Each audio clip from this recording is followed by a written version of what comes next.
जन्माष्टमी के व्रत में क्या खाना चाहिए और क्या नहीं, यह जानना हर एक माता बहन को बहुत ही आवश्यक है। क्योंकि कुछ माता बहन ऐसी होती हैं जो व्रत रख लेते हैं, पर उनका व्रत की कुछ चीज ऐसी होती है जो भूल कर भी नहीं खानी चाहिए। क्योंकि अगर आप इन चीजों का सेवन कर सकते हैं तो आपको कोई भी फल की प्राप्ति नहीं होती। आप जिस भी देवता या कोई भी पूजा अनुष्ठान करते हैं उसमें आपको यह विशेष रूप से ही याद रखना चाहिए कि आप किन चीजों का सेवन कर रहे हैं। इसलिए आज की वीडियो आप सभी के लिए बेहद ही खास और ज्ञानवर्धक है। माताएं एवं बहनों, अगर आप माता लक्ष्मी की कृपा प्राप्त करना है, भगवान श्री कृष्ण की कृपा प्राप्त करनी है, तो इस वीडियो को आप एक लाइक जरूर ही कर दें और हर एक भारतीय नागरिक को इस वीडियो को जरूर शेयर करें और कमेंट बॉक्स में जय श्री कृष्ण अवश्य ही लिखते। जो ऐसा करेगा उसके जीवन से सभी दुखों का नाश हो जाएगा। माताएं बहनों, आज की वीडियो देखना आपके लिए बहुत ही खास और ज्ञानवर्धक होने वाला है। क्योंकि आज की वीडियो में हम बताने वाले हैं कि आपको जन्माष्टमी के दिन कौन सी चीजों का सेवन करना चाहिए और कौन सी चीजों का सेवन आपको भूल करके नहीं करना चाहिए। माताएं बहनों, आप सभी को हम बताना चाहेंगे कि जन्माष्टमी के व्रत में ऐसा होना चाहिए। आहार जन्माष्टमी के व्रत को व्रतराज कहा जाता है और इस व्रत में खान पान के कुछ विशेष नियम होते हैं जिसका पालन हर व्रती के लिए करना अनिवार्य होता है। जन्माष्टमी का व्रत कुछ लोग बिना जल के यानी निर्जला रखते हैं, तो कुछ लोग दिन भर उपवास रखकर शाम के वक्त फलाहार कर लेते हैं। वहीं कुछ लोग ऐसे होते हैं जो दिन में 2 बार फलाहार करके भी जन्माष्टमी का व्रत कर लेते हैं। जन्माष्टमी के दिन हर घर में बहुत काम होता है। कान्हा जी का भोग लगाने के लिए तरह तरह के पकवान बनाए जाते हैं। लोग अपना घर सजाते हैं, तो ऐसे में व्रत करने पर आपका शरीर कमजोर पड़ सकता है। इसलिए आज हम आपको बताने जा रहे हैं व्रत के खान पान को लेकर ऐसी चीजें जो आपको ऊर्जा देंगी और आपका व्रत भी पूर्ण माना जाएगा। इसके लिए आपको कुछ ऐसा आहार लेना चाहिए कि जो अल्प भी हो और ऊर्जा से भरपूर हो। इसके लिए व्रत शुरू करने से पहले आपको एक मुट्ठी बादाम या फिर अखरोट खा लेना चाहिए। इससे आपको जरूरत भर की एनर्जी भी मिलेगी और आपका इम्यून सिस्टम भी कमजोर नहीं पड़ेगा। माताएं बहनों, आप सभी को यह बताने से पहले कि जन्माष्टमी के दिन आपको किन चीजों का सेवन करना है और किन चीजों का आपको सेवन नहीं करना है, उससे पहले आपको यह जानना बेहद की जरूरी और खास है कि 2024 में जन्माष्टमी का पर्व कितनी तारीख को मनाया जाएगा। चलिए पहले यह जान लेते हैं कि कितनी तारीख को जन्माष्टमी का पर्व मनाया जाएगा। उसके बाद हम जानेंगे जन्माष्टमी के दिन आप भूल कर भी कुछ ऐसी चीज हैं जो आपको नहीं खाना चाहिए, नहीं तो आपके घर पाप लग सकता है, आपका जीवन कष्टकारी हो सकता है। इसलिए माताएं एवं बहनों, आपसे हाथ जोड़कर निवेदन है, महायोग टीवी चैनल का आपसे निवेदन है कि इस वीडियो को आप पूरा की देखें। चली जान लेते हैं, श्री कृष्ण जन्माष्टमी की डेट को लेकर न हो कंफ्यूजन, एक क्लिक में जाने सही डेट और शुभ मुहूर्त। वर्ष 2024 में श्री कृष्ण जन्माष्टमी की डेट को लेकर लोग अधिक कंफ्यूज हो रहे हैं। कुछ लोग श्री कृष्ण जन्माष्टमी 26 अगस्त की बता रहे हैं, वहीं कुछ जानकर श्री कृष्ण जन्माष्टमी 27 अगस्त जन्माष्टमी 2024 डेट को मनाने की बात कह रहे हैं। आइए इस लेख में हम आपको हिंदू पंचांग के अनुसार बताएंगे कि जन्माष्टमी किस तारीख को मनाई जाएगी। 2024 प्रत्येक वर्ष भाद्रपद माह के कृष्ण पक्ष की अष्टमी तिथि पर भगवान श्री कृष्ण जन्माष्टमी का त्योहार बेहद उत्साह के साथ मनाया जाता है। इस दिन लड्डू गोपाल की पूजा की जाती है और व्रत करने का विधान है। धार्मिक मान्यता है कि भाद्रपद माह के अष्टमी तिथि पर भगवान श्री कृष्ण का अवतरण हुआ था। चलिए जानते हैं श्री कृष्ण जन्माष्टमी की डेट और शुभ मुहूर्त के बारे में कब है। श्री कृष्ण जन्माष्टमी 2024 शुभ मुहूर्त पंचांग के अनुसार भाद्रपद माह के कृष्ण पक्ष की अष्टमी तिथि की शुरुआत 25 अगस्त 2024 दिन रविवार को रात 3:29 पर होगी। वहीं इसका समापन 26 अगस्त 2024 दिन सोमवार को रात 2:19 पर होगा। ऐसे में जन्माष्टमी 26 अगस्त को मनाई जाएगी। जन्माष्टमी पूजा विधि चलिए यह भी जान लेते हैं। श्री कृष्ण जन्माष्टमी के दिन ब्रह्म मुहूर्त में उठें और दिन की शुरुआत देवी देवताओं के ध्यान से करें। इसके बाद स्नान कर सूर्य देव को जल अर्पित करें। अब मंदिर की सफाई कर चौकी पर भगवान कृष्ण की मूर्ति विराजमान करें। विधिपूर्वक गंगा जल, पंचामृत समेत आदि चीजों से अभिषेक करें। गोपी चंदन का तिलक लगाएं, कान्हा का श्रृंगार करें और फूलमाला अर्पित करें। देसी घी का दीपक जलाकर आरती करें और मंत्रों का जप करें। प्रभु को माखन, मिश्री और फल आदि चीजों का भोग लगाएं। अंत में जीवन में सुख शांति की कामना करें और लोगों में प्रसाद का वितरण करें। जन्माष्टमी के व्रत में क्या खाएं, आइए जानते हैं व्रत के कुछ स्पेशल व्यंजन जो स्वादिष्ट होने के साथ ही आपको पोषक तत्व भी प्रदान करेंगे। इसलिए आप जन्माष्टमी के दिन इन चीजों का सेवन जरूर की करें, आपको लाभ के लाभ होगा। और इसके बाद हम बताएंगे कि आपको वह कौन सी चीज है जो आपको जन्माष्टमी के दिन नहीं खाली, नहीं तो आपको उपला सकता है घोर पाप। इसलिए माताएं बहनों, आपने अभी तक कमेंट बॉक्स में जय श्री कृष्णा न लिखा हो तो जरूर ही लिख दें, जिससे कि भगवान श्री कृष्ण की कृपा आप सभी पर हमेशा ही बनी रहे। चलिए जान लेते हैं कुत्तू की खिचड़ी। यह एक प्रकार का अनाज है जिसके दाने हल्के भूरे रंग के हरे रंग के होते हैं। कुत्तू की खिचड़ी पौष्टिक होने के साथ साथ स्वादिष्ट भी है। इसे आलू और अन्य मसालों के साथ बनाया जाता है।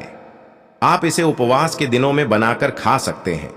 कुत्तू की रोटी या कुत्तू की पूरी भी बनाई जा सकती है। मखाने, आप मखाने की खीर बनाकर खा सकते हैं, यह भी व्रत में खाने के लिए उत्तम होती है। मखाने में लौह, कैल्शियम और फास्फोरस उच्च मात्रा में होते हैं, जिससे आपके शरीर को जरूरी पोषक तत्व प्राप्त होते हैं और इससे आपका पेट भी भरा रहता है।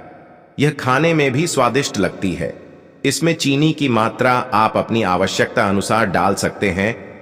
फलों का सेवन करना पूरे वर्ष लाभदायक होता है। फलों से आपको जरूरी ऊर्जा मिलती है। व्रत में फल खाए जा सकते हैं। आप चाहे तो अपने पसंद के फ्रूट्स से फ्रूट चाट भी बनाकर खा सकते हैं। फलों में आप मौसमी फल खाएं या आपके पसंद के फल का चुनाव कर सकते हैं। साबूदाना उपवास के दौरान एक पसंदीदा व्रत का खाना है, जिसे व्रत में अधिकतर लोगों द्वारा खाया जाता है। इसमें कार्ब्स या स्टार्च भरपूर होता है, जो हमें ऊर्जा से भरने में मदद करता है। आप साबूदाना की खीर, साबूदाना की खिचड़ी, साबूदाना के पापड़ और भी बहुत कुछ बना सकते हैं। दूध का भी व्रत में सेवन कर सकते हैं और इसे कई रूपों के साथ प्रयोग कर सकते हैं। मिल्क शेक बनाकर पी सकते हैं। यह टेस्टी भी होते हैं और आपको हाइड्रेटेड भी होते हैं। केले, स्ट्रॉबेरी, खरबूजे जैसे फलों से बने मिल्क शेक आजमा सकते हैं। दही का प्रयोग करके फ्रूट्स के साथ ट्राई कर सकते हैं। इसमें नाशपाती, सेब और अंगूर काट कर मिलाएं और इसका लुत्फ उठाएं। इसमें 1 चम्मच शहद डालें, यह इसके स्वाद को दोगुना कर देगा। सिंघारे के आटे का समोसा चाय के साथ इस नाश्ते को ट्राई कर सकते हैं। इसे उपवास सामग्री जैसे सिंघारे के आटे, सेंधा नमक और मसाले से बना सकते हैं। धनिये की चटनी के साथ इसे खाने का मजा लें। सूखे मेवे, आप सूखे मेवों को भी अपने व्रत के खाने में शामिल कर सकते हैं, जैसे किशमिश, खजूर, अखरोट, बादाम सभी अच्छे विकल्प हैं। इन्हें ज्यादा मात्रा में ना खाएं। आलू, व्रत में आलू एक बेहतरीन आहार है, क्योंकि इसे कई तरह से पकाया जा सकता है, जैसे आलू खड़ी, आलू की सब्जी, खट्टे मीठे आलू, आलू मूंगफली के दाने। यह उपवास करने वालों के लिए एकदम सही है। नारियल का आटा, नारियल और नारियल का दूध आपके उपवास की अच्छी सामग्री हो सकती है। नारियल का उपयोग विभिन्न व्यंजन, मिठाइयां बनाने में किया जा सकता है। नारियल के आटे से पैनकेक बना सकते हैं। नारियल के दूध की खीर बना सकते हैं। केला, अखरोट, लस्सी, यह बहुत ही टेस्टी और पौष्टिक पेय है जो आपको दिन भर ऊर्जावान बनाए रखेगी। केला, दही, अखरोट और शहद या चीनी से इसे बना सकते हैं। जन्माष्टमी के व्रत में कौन सी चीजें नहीं खानी चाहिए? अगर आप इन चीजों का सेवन करते हैं तो आपको गौर पाप लग सकता है। इसलिए आपसे हाथ जोड़कर निवेदन है, महायुद्ध टीवी चैनल का निवेदन है कि आप इन चीजों को भूल कर भी ना खाएं। यह आपके लिए लाभदायक तो नहीं होगा, पर आपको इन सब नुकसान जरूर हो सकता है। इसलिए आप इन चीजों का सेवन कभी ना करें। चलिए जान लेते हैं कौन सी है वह चीज है जिन सभी का आपको जन्माष्टमी के दिन भूल कर भी नहीं करना है। अनाज और गेहूं। अनाज और गेहूं व्रत में नहीं खाने चाहिए। अनाज और गेहूं शरीर को ताकत देते हैं। लेकिन व्रत में इनका सेवन नहीं करना चाहिए। इनका सेवन करने से व्रत का उद्देश्य पूरा नहीं होता है। मांस और मछली। मांस और मछली व्रत में नहीं खानी चाहिए।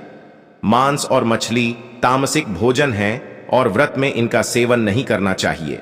इनका सेवन करने से व्रत का उद्देश्य पूरा नहीं होता है। प्याज और लहसुन।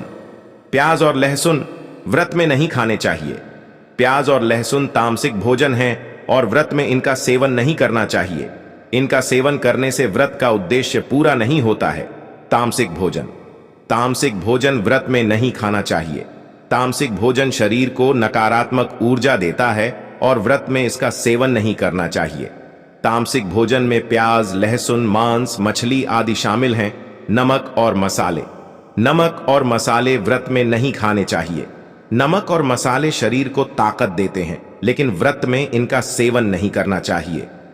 इनका सेवन करने से व्रत का उद्देश्य पूरा नहीं होता है। चावल और दालें।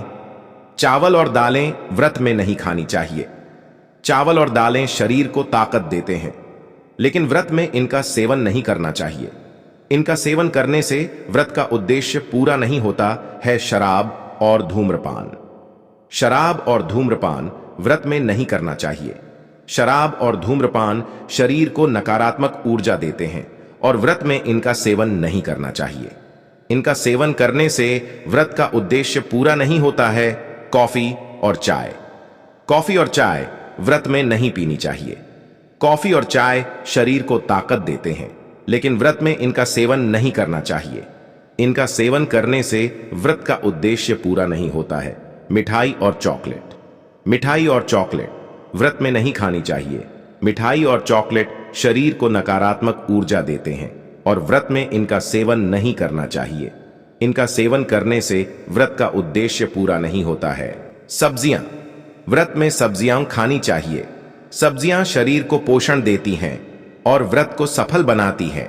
सब्जियों में विटामिन, मिनरल्स और एंटीऑक्सीडेंट होते हैं जो शरीर को स्वस्थ रखते हैं। दूध और दही।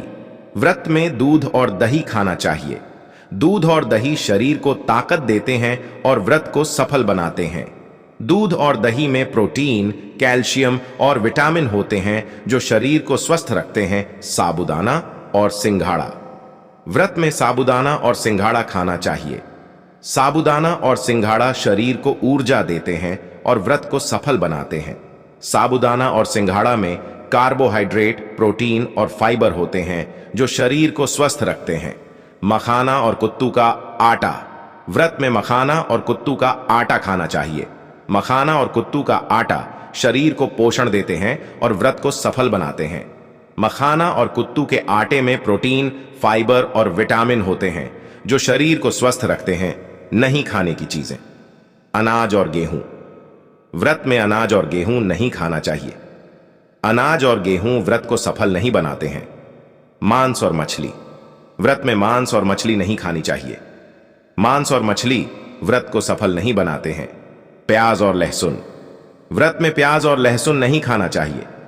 प्याज और लहसुन व्रत को सफल नहीं बनाते हैं। तामसिक भोजन। व्रत में तामसिक भोजन नहीं खाना चाहिए। तामसिक भोजन व्रत को सफल नहीं बनाता है। जन्माष्टमी पर धन प्राप्ति के उपाय हैं। श्री कृष्ण की पूजा। जन्माष्टमी के दिन श्री कृष्ण की पूजा करने से धन प्राप्ति होती है। पूजा के समय श्री कृष्ण की मूर्ति को स्नान कराकर, वस्त्र पहनाकर और फूलों से सजाकर पूजा करनी चाहिए। तुलसी की पूजा।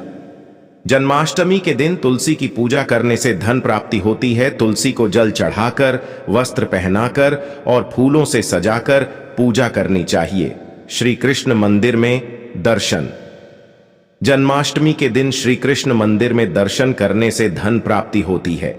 मंदिर में जाकर श्री कृष्ण की मूर्ति के दर्शन करने और पूजा करने से धन प्राप्ति होती है। दान पुण्य। जन्माष्टमी के दिन दान पुण्य करने से धन प्राप्ति होती है। गरीबों को दान देने, अनाथों को भोजन कराने और पुण्य करने से धन प्राप्ति होती है। व्रत रखना।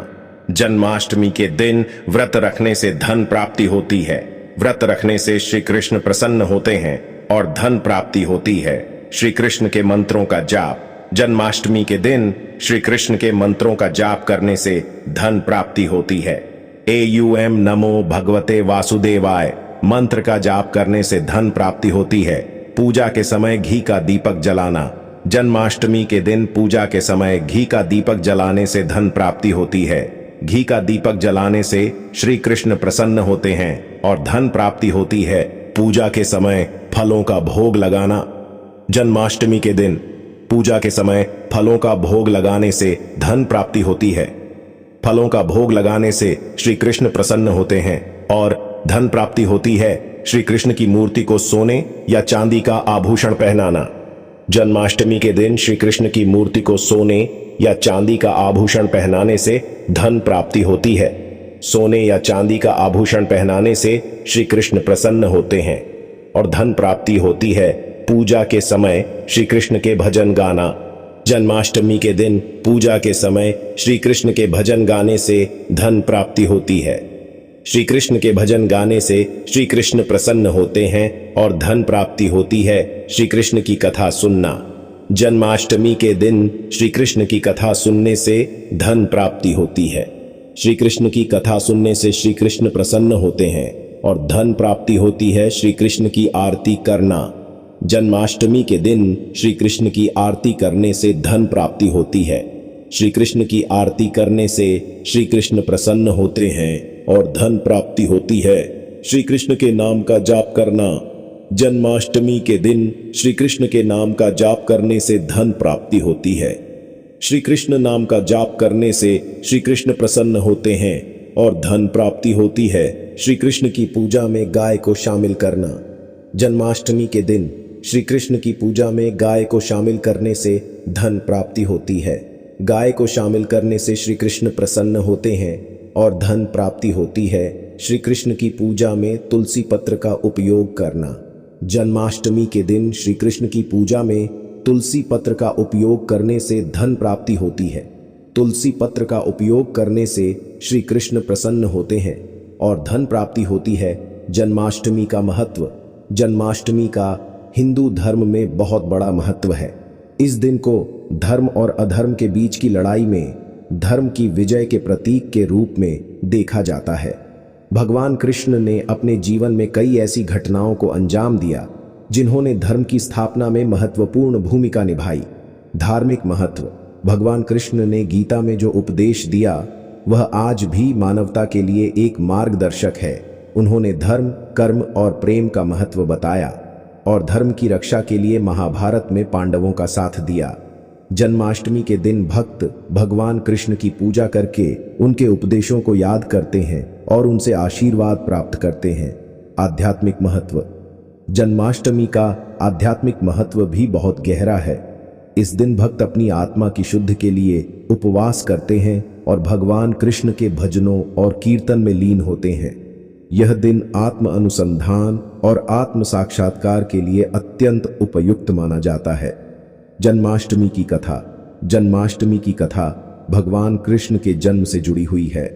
कथा के अनुसार द्वापर युग में कंस नामक एक अत्याचारी राजा था जिसने अपनी बहन देवकी और उसके पति वासुदेव को कारागार में डाल दिया था। कंस को यह भविष्यवाणी मिली थी कि देवकी का 8वां पुत्र उसे मारेगा, इसलिए उसने देवकी के सभी पुत्रों को जन्म होते ही मार डाला। लेकिन भगवान की लीला के चलते जब देवकी के गर्भ से भगवान कृष्ण का जन्म हुआ तो वासुदेव उन्हें लेकर मथुरा से गोकुल चले गए और वहां उन्हें यशोदा माता और नंद बाबा के घर में छोड़ दिया। कृष्ण ने बाद में कंस का वध किया और धर्म की स्थापना की। 5 व्रत और उपवास की विधि। जन्माष्टमी के दिन व्रत और उपवास का विशेष महत्व है। इस दिन भक्त भगवान कृष्ण की कृपा प्राप्त करने के लिए निर्जल या फलाहार व्रत रखते हैं। उपवास रखने से मन और शरीर दोनों की शुद्धि होती है और भक्त भगवान के प्रति अपनी श्रद्धा प्रकट करते हैं। व्रत रखने की विधि। संकल्प। व्रत के दिन सुबह जल्दी उठकर स्नान करें और भगवान कृष्ण का ध्यान करते हुए व्रत का संकल्प लें। निर्जल व्रत। अगर आप सक्षम हैं तो दिन भर निर्जल व्रत रखें। अगर यह संभव न हो तो फलाहार व्रत कर सकते हैं जिसमें फल, दूध और मेवा का सेवन किया जाता है। पूजा। पूरे दिन भगवान कृष्ण की पूजा और भजन कीर्तन में समय बिताएं। रात्रि के समय विशेष पूजा करें और भगवान के जन्म का उत्सव मनाएं। व्रत खोलना। व्रत का पारण अगले दिन सूर्योदय के बाद किया जाता है। इस समय आप पहले भगवान को भोग लगाएं और फिर प्रसाद ग्रहण करें। जन्माष्टमी पर दही हांडी उत्सव महाराष्ट्र और अन्य राज्यों में जन्माष्टमी के दिन दही हांडी का आयोजन भी किया जाता है। इस उत्सव में भगवान कृष्ण के माखन चुराने की लीला को जीवंत किया जाता है। इसमें ऊंचाई पर एक हांडी बांधी जाती है जिसमें दही और माखन रखा जाता है। युवकों की टोली मानव पिरामिड बनाकर इस हांडी को फोड़ने की कोशिश करती है। दही हांडी का आयोजन आमतौर पर खुले मैदानों या सड़कों पर होता है।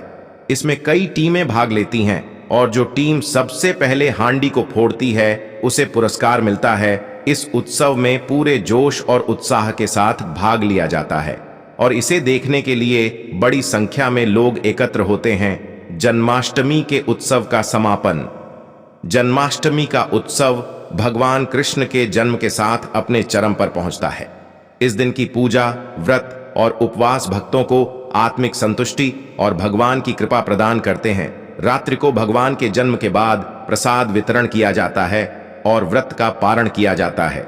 जन्माष्टमी के उत्सव से हमें भगवान कृष्ण के जीवन और उनके उपदेशों से प्रेरणा मिलती है। यह दिन धर्म, प्रेम और कर्तव्य के प्रति हमारी आस्था को मजबूत करता है।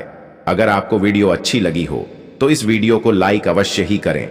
कमेंट बॉक्स में जय श्री कृष्ण अवश्य ही, लेकिन माता लक्ष्मी के लिए आप जय मां लक्ष्मी अवश्य ही लिखें। आप सभी के हर एक मनोकामना पूरी हो ले जा रही है। अगर आपने इस वीडियो को पूरा देखा है माता एवं बहाने, अगर आपने वीडियो को कहीं से भी बीच में छोड़ दिया है तो वीडियो को पूरा ही लेकिन खतरनाक होता है। जय मां लक्ष्मी, जय भगवान विष्णु। आपको और आपके परिवार को जन्माष्टमी की हार्दिक शुभकामनाएं।